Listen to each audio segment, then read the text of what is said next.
Hey, this is Mark Leach with Simpson Math, and today we're talking about linear regression. In this example, we'll take a look at graphing scatterplots, making a least-squares regression line, or LSRL, making a prediction from that line, and that nasty word called extrapolation. In a moment, you'll need to pause the video, read the question and all of its parts, grab a piece of scratch paper, and try your best on all of these parts. Once you're done with that, press play again, and I'll go over the solutions and a little bit of extra detail as well. So go ahead, pause the video, and try this on your own.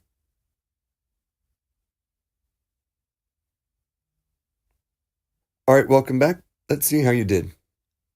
All right, first we need to make a scatter plot of these data.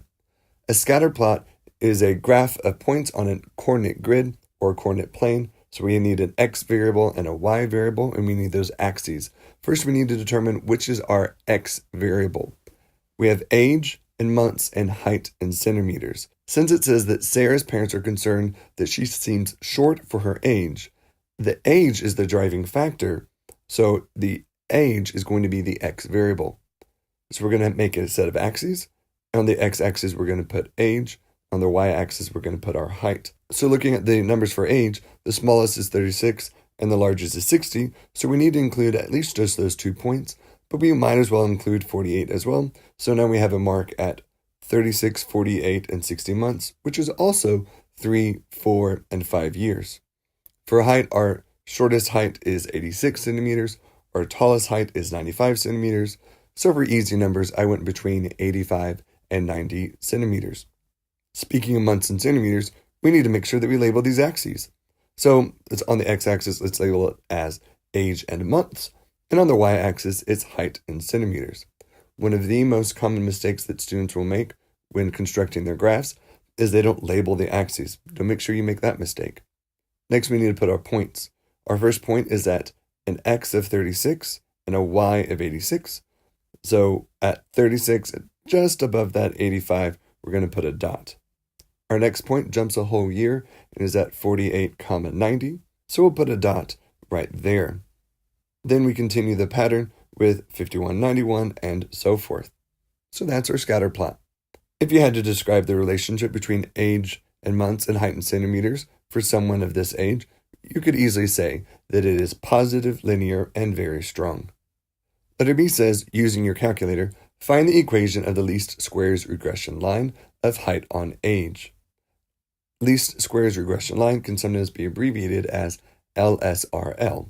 In my class, my students use the TI-nspire calculator, so I'll be using that to demonstrate how to get the least-squares regression line.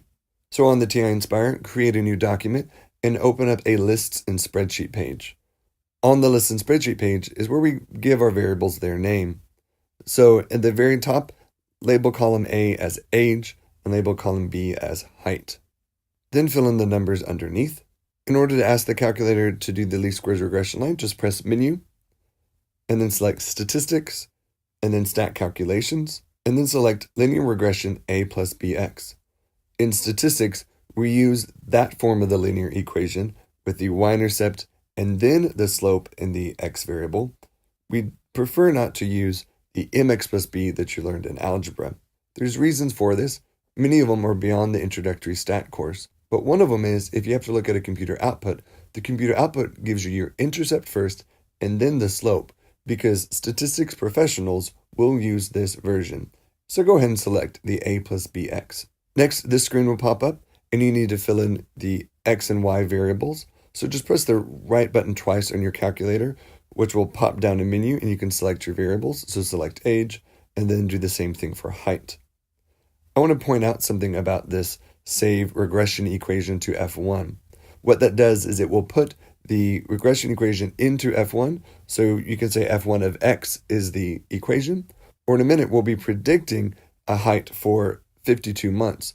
So F1 of 52 on a calculator page would produce such a prediction. You can leave everything else alone, so just select OK, and then this pops up. So we see that we have our linear regression in A plus BX, and then first they give us the A. The A is the y-intercept. Then they give us B. B is going to be the slope. If you're not sure about that, it says just above that the regression equation is A plus B times X. So A is the constant by itself, and b is the coefficient with the x variable, so it's the slope. Below that, they also give us r squared. You can't see it, but they also will give us r by itself and also a list of the residuals. So now let's write our equation. It's y equals a plus bx is the equation, so we need to start with our y variable, which is height. Instead of just writing y equals, we're going to write height equals. And on top of that, we're going to put a hat. What the hat represents is this tells us that it's a predicted height. This equation, when we plug in an observed x, will not give us an actual height, it's just a predicted height. So that's what the hat communicates, is that we know that's not a real height, it's a predicted height. Next, we need to put our y-intercept, so 71.95. Next, we write a plus. It's a plus because our slope is positive. And then now let's write the slope, 0.3833, and then our x variable, but again, instead of just writing x, we're going to write age. So there you have it. There's our least squares regression line. Height hat equals 71.95 plus 0.3833 times age. I've seen questions on the AP test where students will have the correct numbers, but they don't define the variables and they don't have the hat. They actually get no credit. So make sure that you define your variables and put the hat. If you don't define the variables in the equation itself, you'll have to write the equation and then beneath it write that y equals height and x equals age. My personal preference is just to define the variables inside the equation itself. Next, it says use your regression line to predict what Sarah's height was when she was 52 months old, and then we'll convert our prediction to inches. So with that 52 months, we're going to plug that into age because 52 months is the age, and that will give us the prediction.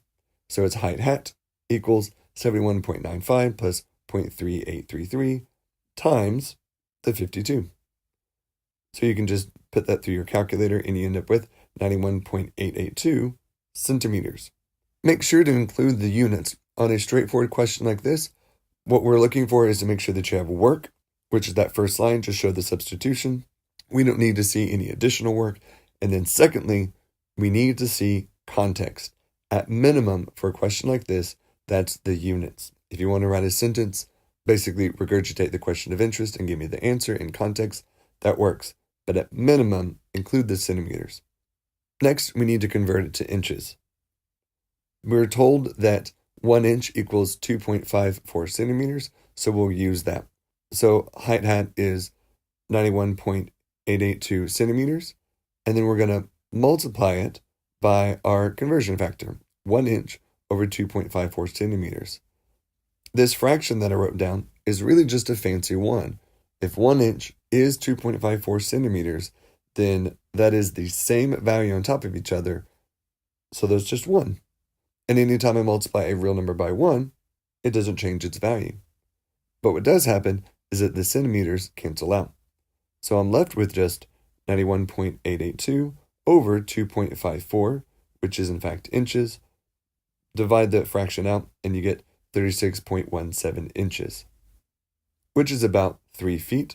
And this lines up with what we saw in the scatter plot earlier. So similarly, we're going to predict what she would be at 40 years or 480 months. So we go through that same process, plug in the 480, and we get 255.934 centimeters. And then we're going to do that same conversion. I don't have to show all the steps that we did last time. I can just go ahead and say that height hat is 255.934 divided by 2.54, which gives us 100.76 inches. But wait, 100.76 inches? That's actually like almost 8.5 feet. Something definitely does not seem right about this, which leads us to E. The prediction in D is impossibly large. Explain what happened. Well, what happened? This is called an extrapolation. So what's an extrapolation, you ask? It's when you try to make a prediction beyond the domain of the data. So that's beyond the x's. So if I was to try to make a prediction less than 36 or more than 60 months, that would be considered an extrapolation. Extrapolations are something that you basically never, ever want to do. If you were asked a question like D on a test, look and see if somewhere on that question or the question following, it's sort of kind of leading you to say something's fishy about that. If it's not, go ahead and answer the question, but I would then voice my opinion that that was an extrapolation, which is something you do not want to do. In this particular case, we were told that D would be impossibly large, but to explain what happened. So it's an extrapolation, which means that our data were based only on a 3 to 5 year old, and the linear trend will not continue forever. So we will not see an 8.5, 40-year-old woman that would continue to be getting taller forever. That's just not going to happen. So this extreme example was just to try to shock you into making sure that you don't ever do an extrapolation.